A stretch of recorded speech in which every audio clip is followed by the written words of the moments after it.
When I was 5 years old, I almost died.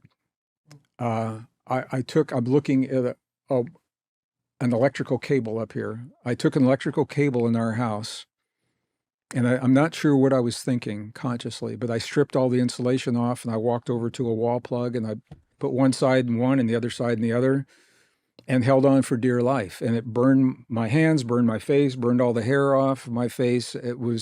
I'm lucky to be here. One of the consequences of that is that my body functions differently. When you survive that, your body functions differently. You metabolize a little bit differently. And I said to my mom at that time, I said, I'm on the 200-year plan. I want to see how this world turns out. I want to see all the good things. We've worked so hard. I want to see the good things that happen. And I would like to be able to help my global family any way I can. We're going through some very difficult times. And I think we're going to see more because there's an evolutionary process of breaking down the systems that are unsustainable. And the beauty is the new systems aren't here yet. We're building them. I'll tell you exactly what happened. It happened in broad daylight. I couldn't speak. I couldn't even tell my mom what had happened. I was just in shock. In those days, doctors used to come to the house. Back in the olden days, I was lying in my bed waiting for the doctor that my mom had called, and my bed was in the corner of a room. So I had a wall behind me and a wall to one side. In broad daylight, while I was there, all of a sudden, I felt two hands underneath the back of my head, and I knew they couldn't be there because there's a wall behind me. And I rolled my head back, and I could see a being behind me that had my head in his cradled hands. And at my feet was a second one. They were very tall. They had maroon colored robes, and I couldn't see their faces because they had hoods. Were you out of your body? Nope. I was lying in that bed. I was very conscious. And that was the first time I became aware of a world that other people couldn't see, that I was seeing in that moment. And that certainly influenced my ability to think differently about the world. There was a communication that happened that has been constant since that time. I know what those voices sound like. As a scientist, I don't talk about it a lot because there's no context. What do you believe they were? They are... I mean, were they angels? Were they guides? Were they... I don't use those terms. I think it was they were higher dimensional life force, maybe from outside the simulation. That was my first experience of a world that I couldn't see, but that I knew they existed because I was seeing it. My mom came in and she said she didn't see anyone. I said, you can't see these beings. And so the rest of the story, 2 weeks later, I had a drowning. I literally walked into a pool and just kept walking into the water, got deeper and deeper and just let go. It felt good to let go. And then there was a voice that said, do you want to leave this world? And I said, no. And then somebody pulled me out of the water, and that's when it hurt. When they had to pump the water out of my lungs and my nose and all that. But the point that I was, before that happened, it was it taught me what it feels like to let go, to absolutely let go. And that has become a very powerful point of reference. Okay, I'm going to ask you another question. When did you first meet God? I don't know. I don't think of God probably the way that you think of God. Maybe I don't think of God the way you think I think of God. Well, this is where the Gnostic texts are fascinating to me. And you have to ask, why would they have been banned? And why did so much energy go into keeping the translations public they were discovered in 1945. The Vatican still is fighting to have some of them never be released. They describe a reality that I think is much closer to the reality that we live in. An ultimate reality, if you want to call it the monad, is the term that they use of pure energy, pure light. I think that's the God. And that there are forces below that have created artificial copies. And there are localized gods. Your friend was talking about, I think that's what your friend was referring to. Very powerful beings, but not the being. And every once in a while, we have someone from that realm comes into our world and shows us what's possible as a reference point, not to be worshiped, but to say, remember who you are, wake up to the truth of who you are. And we've had those throughout history. And I think that's very possible in a simulation where somebody on the outside says, hey, they need a little help. And somebody pops in. And the thing about a simulation, you know, we say you live 100 years and you're talking to your guides and you say, thank you, guide, for waiting, 50 years for me to get back with you. And the guides, they're saying 50 years to you is like a minute to us because that's the way a simulation works. You can live 100 years here. It might be 10 minutes in that simulation. And then you try it again and you try it again to see, where you can improve. We're speaking to someone who is known in many, many realms as being a person who talks about concepts of good and evil, talks about the codes written into our DNA and into the Bible. And it's like, where do all these things fit together?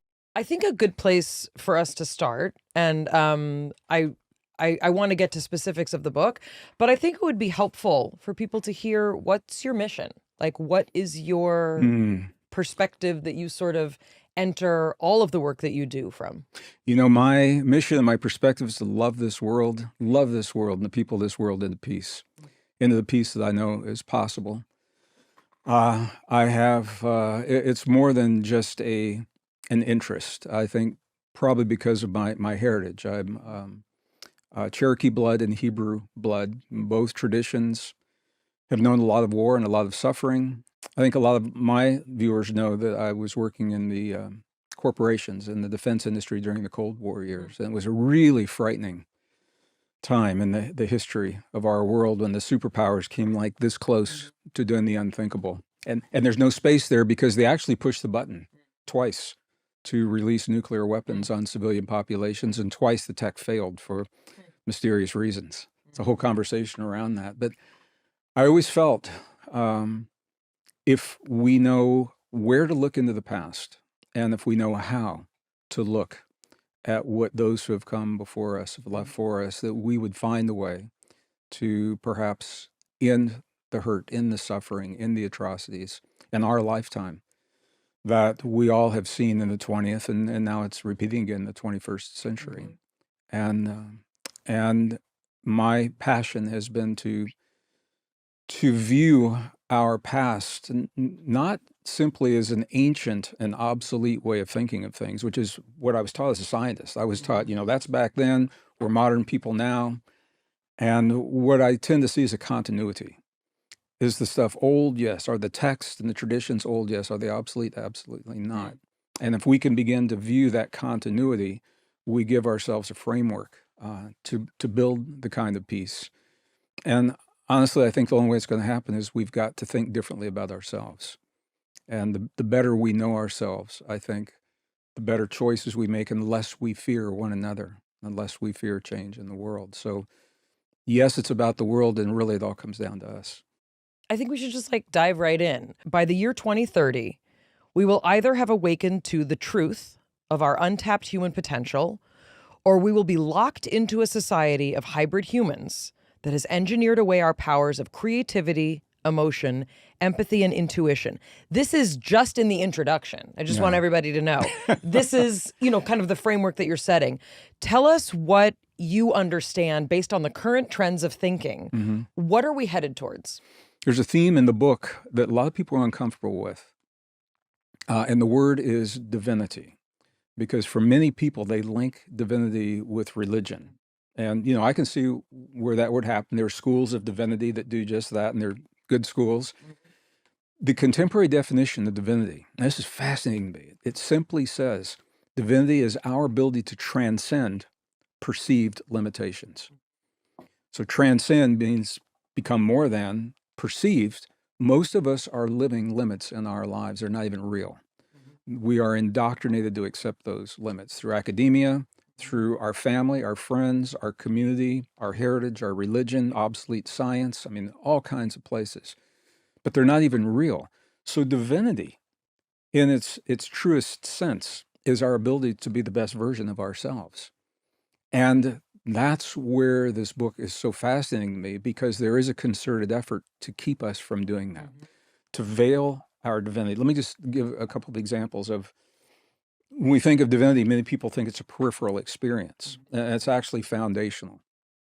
A divinity is our ability to imagine. That is an expression of human divinity.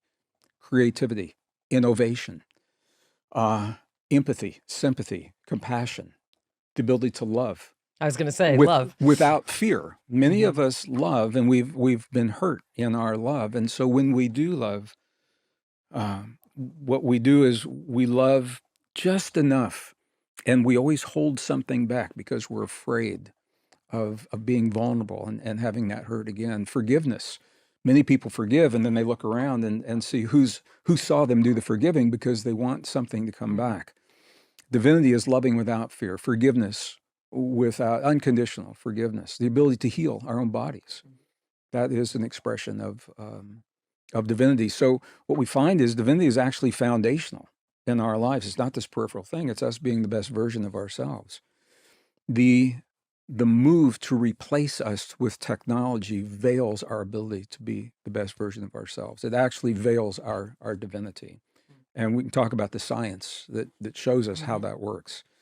So love, the question is, do we love ourselves enough to be the best version of ourselves? Do we love ourselves enough to allow our divinity, which I personally believe is our destiny as individuals and as a species? It's our destiny to unlock these extraordinary potentials that we're only beginning to understand.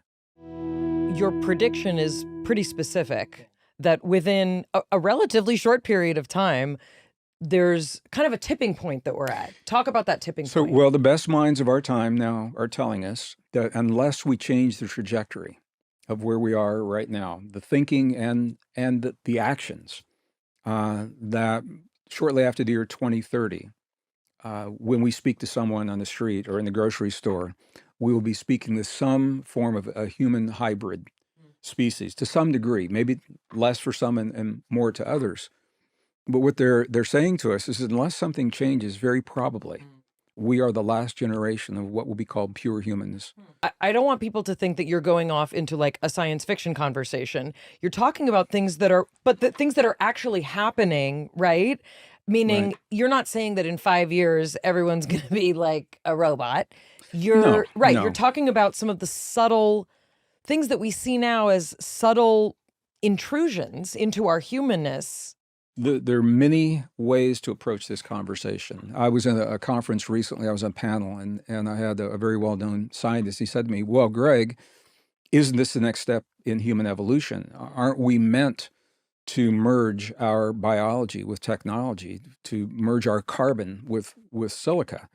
And I said, "No, we're not." He said, "Isn't that the next step in evolution?" I said, "It's a false evolution. It's a forced evolution. And we have to say that, because if we follow this path of evolution, we lose aspects of our humanness." We were taught that when we come into this world, we have a fixed number of brain cells. And that was a leverage in college. Every beer you drink, you're going to lose some brain cells, or anything else you imbibe in, you're going to lose some brain cells. So now what we know is there's a part of the brain, it's the hippocampus, that is producing new brain cells until the last breath we take on this planet. And it's not the reason to go and drink like a fish, but it tells us that our thinking was wrong. But there's a catch, and that catch is the reason I'm sharing this with you. The catch is that while we produce those new cells, if we don't engage them in a meaningful way within about 7 to 10 days, the body believes those cells are not necessary, and the cells will atrophy and die. That principle applies to the entire human body. We are essentially a use it or lose it species. We've all heard this before. So when we begin replacing facets of the human body with tech, and I'm not talking about an occasional titanium hip, or He's got one. yeah, it's not that. The proposals that are being put forward by organizations like World Economic Forum, working through the United Nations, for example, they are talking about technology being introduced to all humans at the time of birth by the year 2030. What we're not being told is the downside, because when a chip begins doing what we do naturally, we lose those cognitive abilities. They begin to atrophy and die in one generation. And through epigenetics, the next generation, pretty soon, we are no longer functioning the way we have in the past. This is fascinating to me because a lot of people think it's like this little dial. You can say, well, let's just try, we'll turn on transhumanism, which is the word we haven't introduced yet. But transhumanism, trans means beyond. So the transhuman movement is the movement to replace much of our, either augment or replace much of our biology with synthetics and with technology.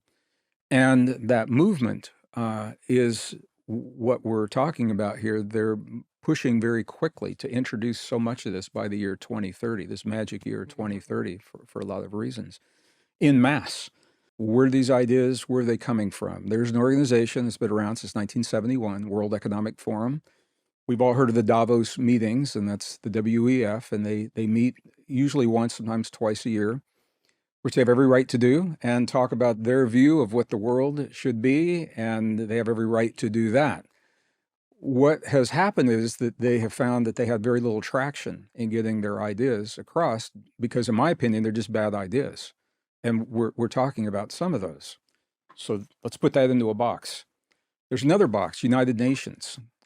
I'm just going to say, when I was a kid, the United Nations was the great hope of this planet. And the UN we have now, there are good people there. They do good things, and there are some good programs. It's not the same UN.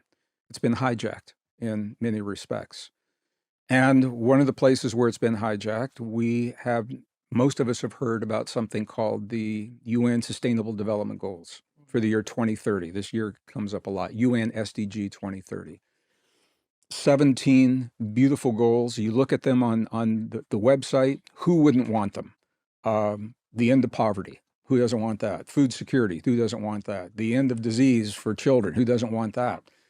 Now you look at the fine print of how they hope to achieve those goals. And this is where it becomes very problematic, because the way to achieve those goals is for us to surrender much of our humanness. All right? They're not getting much traction, and they have been concerned about that. It's for this reason these two organizations signed a formal agreement in the year 2019 that the WEF would implement its ideas through the Sustainable Development Goals of the UN, and that's concerning because we are legally bound as a nation to follow some of the principles. The World Health Organization is a function of the UN, for example. And we saw this a few years ago of how much control they attempted to exert on global populations. So it starts to sound, crazy, science fiction, and things like that. It is public knowledge. It simply is not shared in the mainstream. At the end of every Davos meeting, they sum it up in a few sentences. And Klaus Schwab is was the head. He stepped down, and I understand he's being reinstated. I'm not sure if that's true.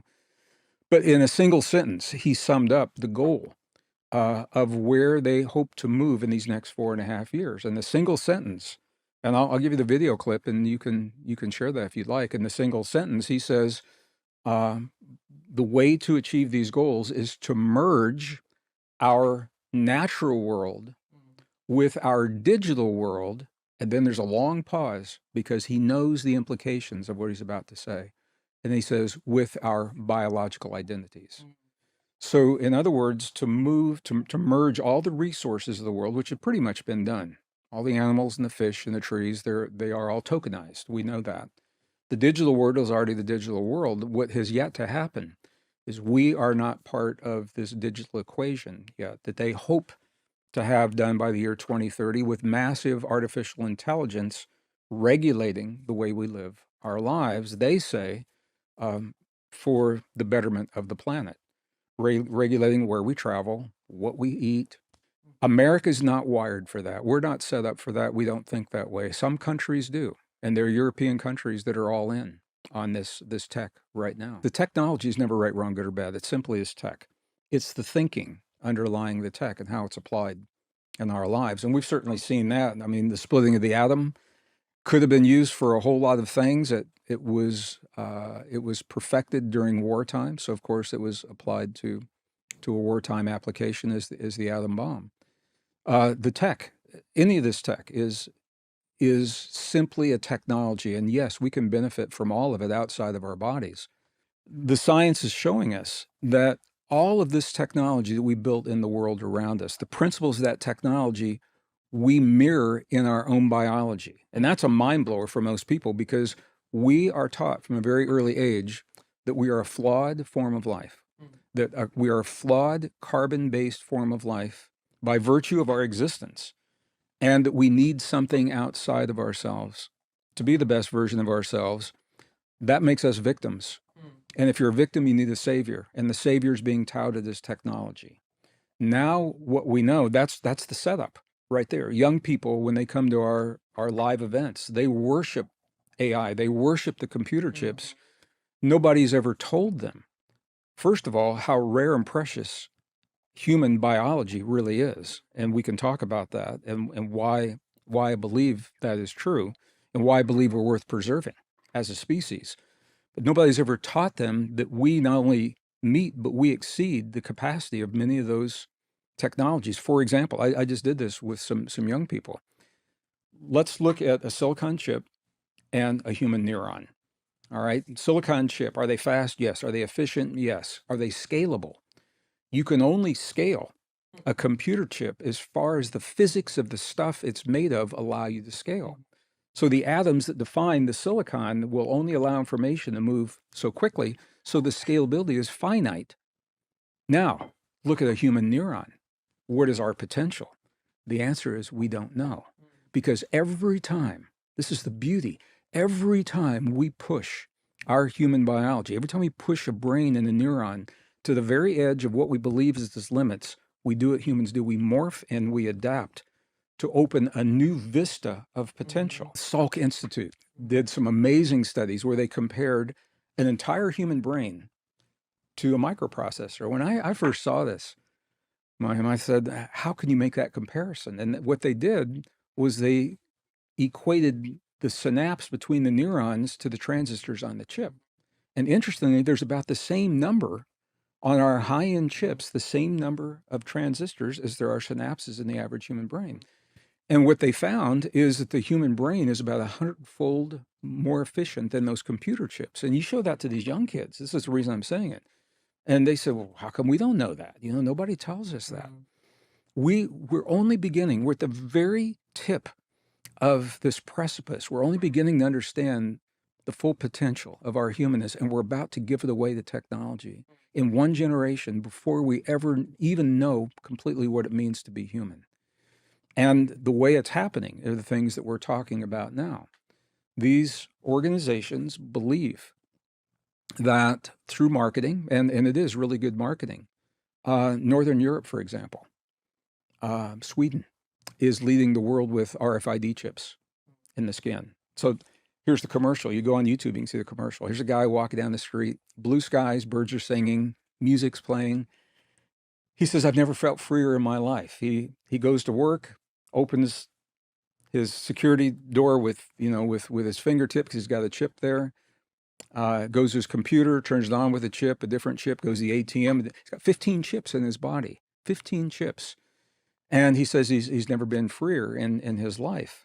Some people are very familiar with this now, and some aren't. Elon Musk created a company called Neuralink, which is an amazing company with amazing technology. It is a computer chip in the brain that allows the person with that chip to communicate with the computer without using a keyboard and no wires. It's essentially Bluetooth-like technology.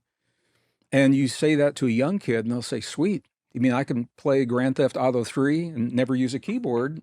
And you say, yeah, and they'll say, okay, bring it on. Because no one's telling them the flip side. The functions of the brain that chip is mimicking, now those functions begin to atrophy. And over time, we lose those functions because we are a use it or lose it.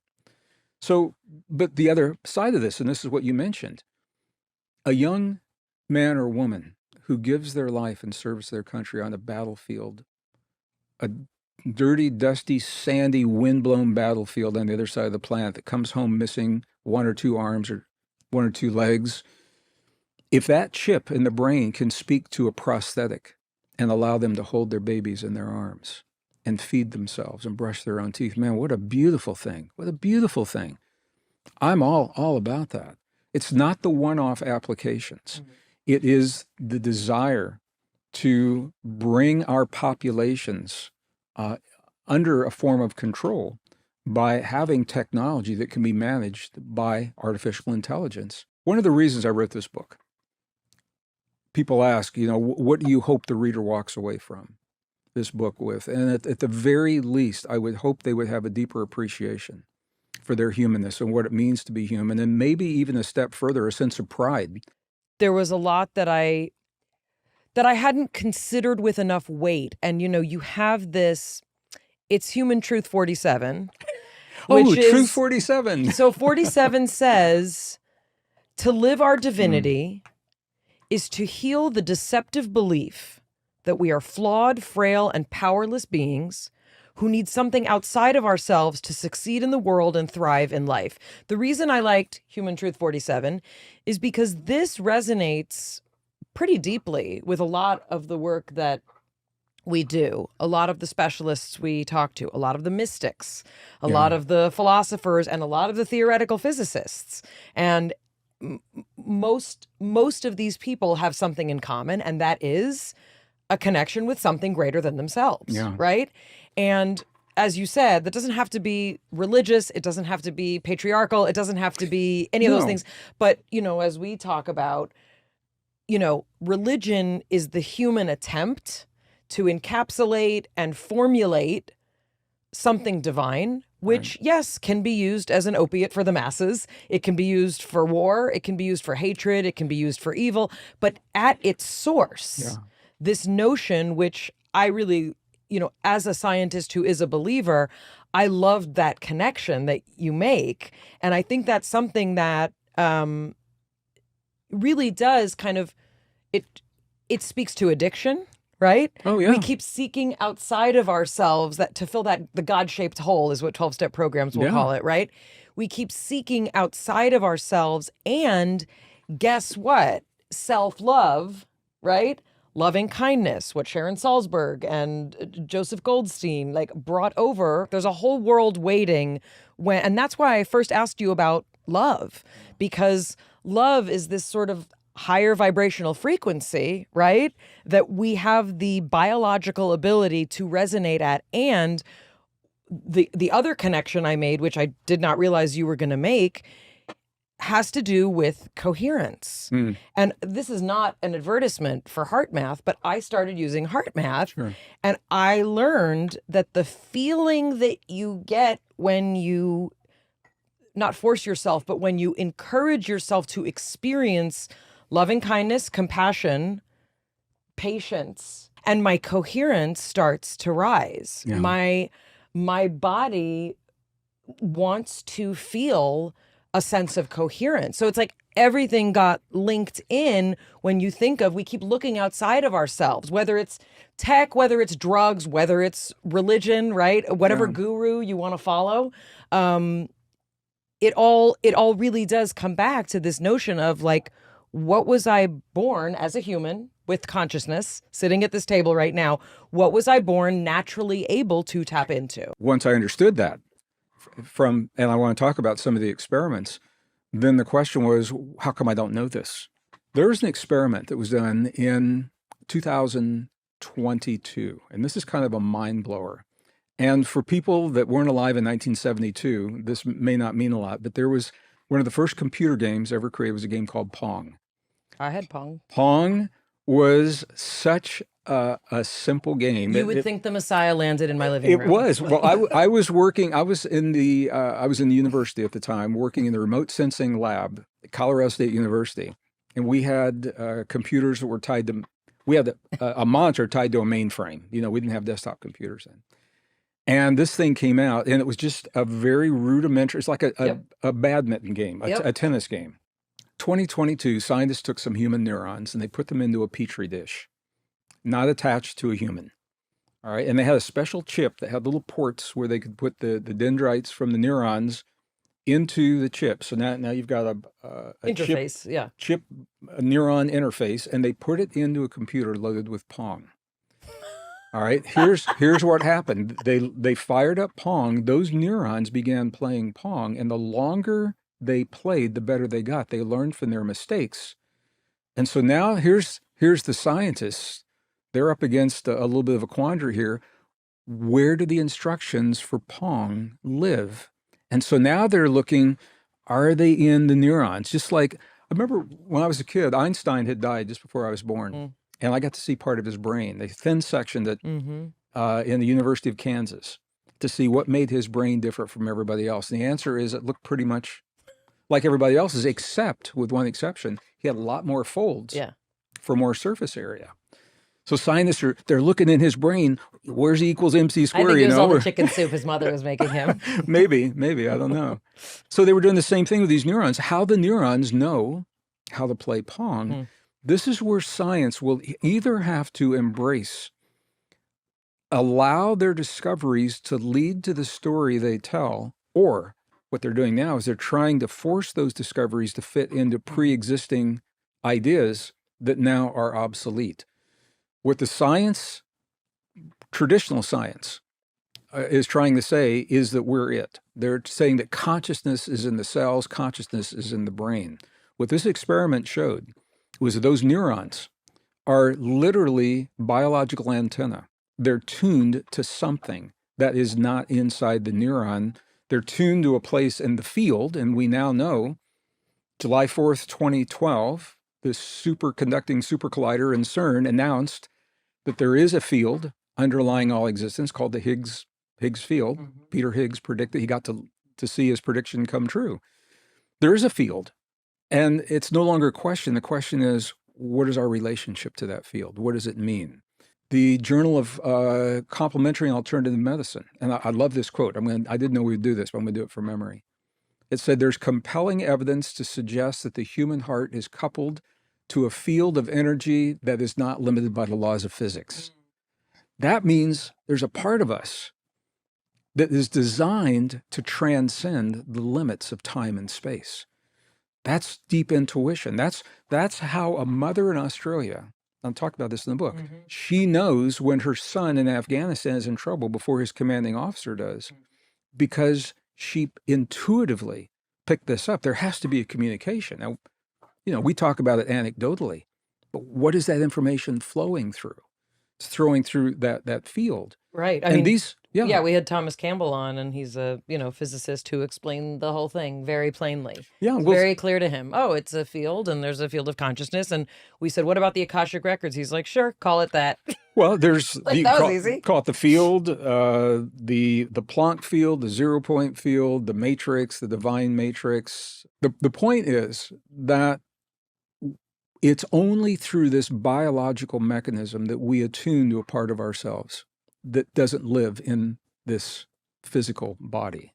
And when we begin to replace our physical body with synthetics, we lose the ability to connect with that part of ourselves. The goal of the transhuman movement ultimately is to replace the entire body with synthetics. And you named it. You said for immortality, when the science is showing, number one, every organ in the human body has the ability to stop the damage, to heal what's been done, and to repair itself.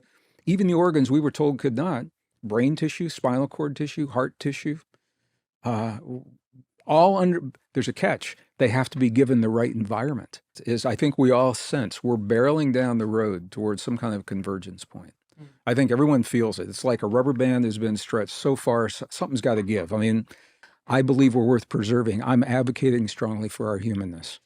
I think we all have that divinity. We all have that potential. I've spent my lifetime healing the hurt and the trauma that I experienced early in life as a path. And I'm a student. I'm still learning. I think the question is, I ask myself, do I love myself enough to open the door to accepting the truth of my own divinity? And what can I do to make that a little easier for the next and a little easier for the next? And that's the way it seems to work. Somebody has to do these things first. Other people were doing it because somebody had to do it first, and they become the living bridge for those that want to do it, and it becomes easier for the next and the next. And I think we do that for one another. We're doing it for one another. And I want to thank you for your trust, because the truth is you didn't know what we were going to do today, for trusting me with your community. and for being the hub of the community that you're creating. Thank you. Because I think it's really important to have honest conversations that, and I don't think really you and I see things all that differently. When we're scientists, you look at data, and that data, it's the way we interpret the data, you know.